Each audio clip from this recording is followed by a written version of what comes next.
And this is my newest travel companion. His name is Okie Dokie, and this is his first long road trip, and he is doing wonderful. It's so good to hear. He's such a cute guy, and he's very well behaved for being so young. Yes, he's getting it down pat now. If we can just learn to come back. And what inspired you to get this, or like to start dabbling in this lifestyle? Bob's channel. Bob's channel, perfect. Look at that. We're right here. And at the time, I had a Toyota Matrix car. And when I wanted to travel by myself, I would take my Toyota Matrix and make a bed in it. And the first time I ever saw one of the Transits sitting on a car lot, I got really excited and made a friend pull over. And I was like, that's what I want. And she said, but it's a commercial vehicle. And I said, but that's what I want. I can make it into a teeny tiny camper. And I said, that would be perfect for me. What's been your favorite thing about being on the road so far? Solitude, peace. The minute I pulled out of my driveway, this was a bit of a healing journey for me anyway. It's following the death of my sister that I'd been caring for. And so it was just having some time to just think my thoughts, not be disturbed, not be worried, know that I had what I needed in the van, and it just was peaceful for me, knowing that I could take care of me from my van and be anywhere I chose to be. And that's a lot of people do that for kind of therapeutic or healing reasons, and I think that it's a great avenue for that. If you want to be surrounded by people, you can be, but you can also turn the key and drive off and have some alone time, because we all need to do that sometimes and just be able to like feel that. So I think that that's excellent. Okay, this has been kind of a process over the years. For me, having it on the passenger side works best. That way I can very quickly move from the driver's side to the back through the door here. After I got the position of the bed, I started asking myself, do I want one that has to be folded out? I'm lazy. I didn't. After I got to that point, my son said, once you decide what you want, then I'll build you something that we can just slide in and slide out. So this is not bolted down at all. It can be slid in, slid out. And he did the same thing with my wall over here. And this whole wall can be slid out. Oh, that's excellent. So it's very modular. I watched a lot of the videos about the slotted beds that pull out. Yeah. So my son said, well, he would put a board on top and hinge it so that it could be folded out. I told him, if you'll cut it here, it'll be easier for me, because then I can just bend the mattress up and open out that part, and then fold the mattress back, bend this end up, and open out this part, and it can become a double. So he came up with a system that I think is really pretty ingenious. He put a metal plate over here and put a little space behind it, and then each of the bed parts here, when they fold over, he attached another metal plate that slides down here, and it rests on the plate. These are 5x8 file cabinets for index cards, when people actually used to write notes I remember that time. Of real paper. Yeah. And they used to get filed in here. Work out great. I've learned to fold all my clothes to 5x8 little packages and put them in a sandwich bag, and then just stack them right in here. And these only go about this far back. So the back part is one long skinny drawer that I can access from the back, and I can put poles from tarps and things in. Then I have a little cassette bathroom, little cartridge. Works well for me. It still looks like a potty at home. You know, it has a little flashing mechanism. Little cartridge is not too bad. All right. We all like to bring a little bit of home into the environment. And mine was the dragonflies. I live on a pond with lots of dragonflies, and I actually have these hooks in my bathroom at home. So I told my son I wanted a place that I could use my laptop, watch videos, and I didn't want a big thing, permanent. So he did this little shelf. He took my laptop and drew around it, and he did this little shelf.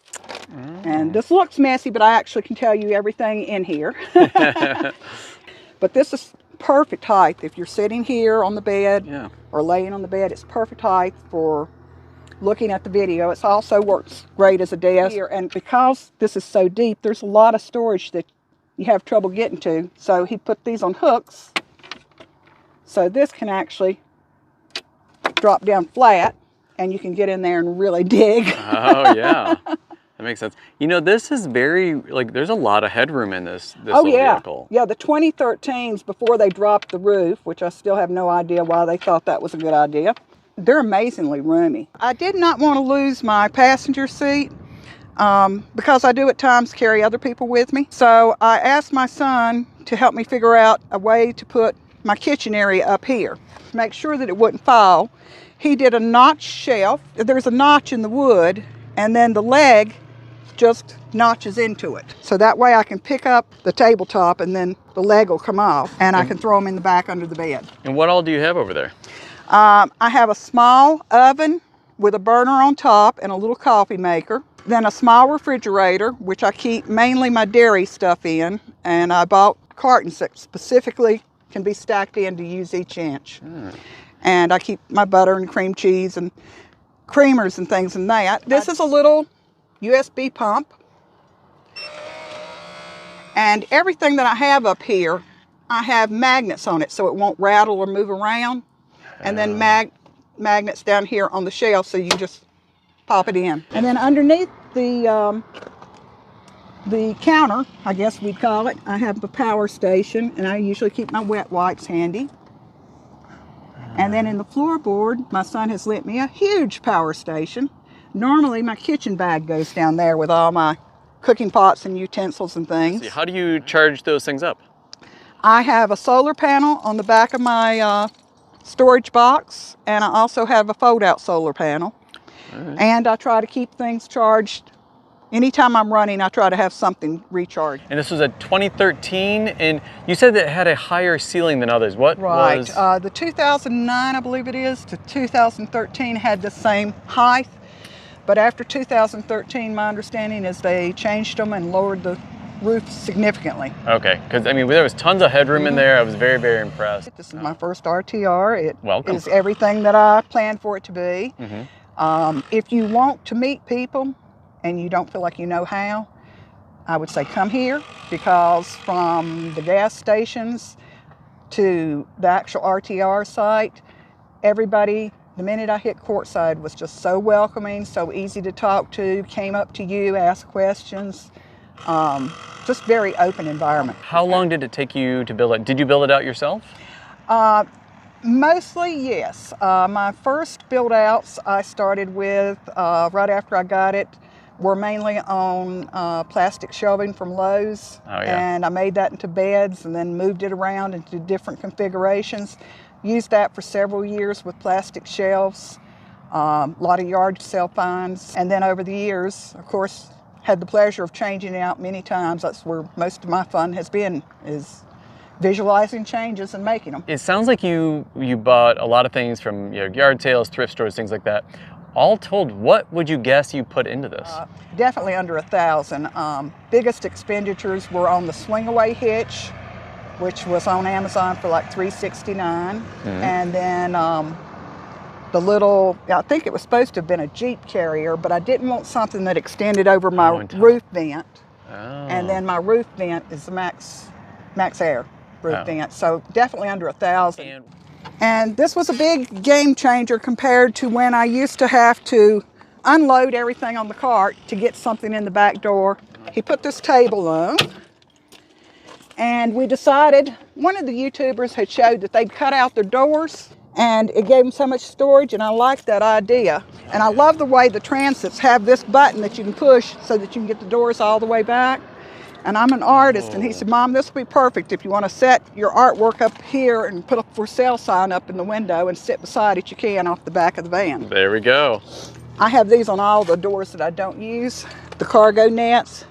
Oh, okay. One, it's a handy place to put things that you just need to tuck away.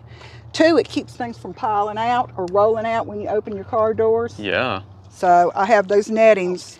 USB fan. Oh, perfect. Love this little thing. It has a light and the USB, and it clamps really nicely. And up here, when I have the oven on, or the coffee pot especially, you get some steam. So I can roll down my window and put this on and kind of blow it straight out. Oh, brilliant. So you don't get condensation. All right. I haven't had any trouble with condensation yet. More of the netting, and that keeps my art portfolio tucked in and my laptop tucked in. Janet, thank you so much for showing us your Ford Transit Connect. Such a cool thing. So if people wanted to follow your adventures and see what's going on in your life, how can they do that? Well, I'm trying to set up a channel under Janet, and I'm hopefully getting started with that here at RTR. Several people have offered to help me and have been a great help already. So hopefully I'll have some videos posted and uploaded real soon. And you know, that's the cool thing about the RTR is that so many people love sharing their knowledge. You don't even have to ask. You just mention that you're having a problem and they volunteer. Yep, I love the community out here. So folks out there, what did you think of the Ford Transit Connect? Let us know in the comments below. If you got anything out of this video, please give us a big thumbs up, share it with your friends, subscribe to the channel. But until next time, we'll see you all down the road. Thanks. Bye guys.